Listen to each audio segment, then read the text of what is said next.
Hi, this is QP Learning Educational Channel. Please press subscribe button along with bell icon. You will get any new notification whenever I upload new video into this YouTube channel. This is QP Learn Online Education Learn Perfect. Today is our one of the new topic, that is Coulomb's law in electrostatics. The statement is that according to Coulomb's law, the magnitude of force of attraction or repulsion between any 2-point charges are at rest is directly proportional to the product of their magnitudes of charges and inversely proportional to the square of the distance between them. So this is the statement of Coulomb's law.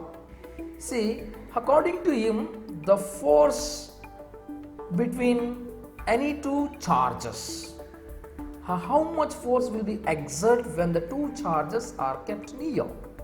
So that is the intention to tell about this law.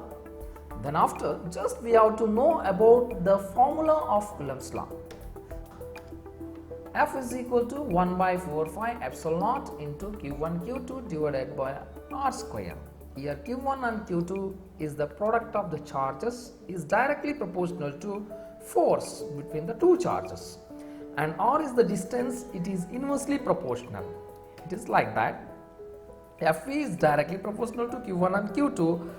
It means when quantity of the charges increases, the automatically force of attraction or repulsion between any two charges is also increases. In the same way, the distance is inversely proportional, 1 by R square.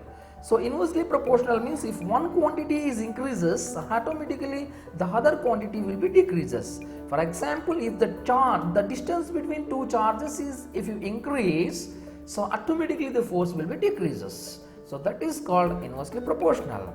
Then where 1 by 4 pi epsilon naught is equal to k is nothing but as a constant, that constant is equals to 9 into 10 to the power of 9.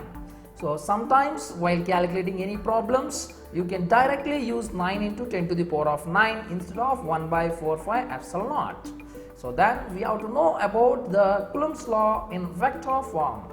So that is F21 means vector, the F is the vector, here small r is the unit vector, R21 and F21. These two things we have to apply for the same formula what we have learned in the previous.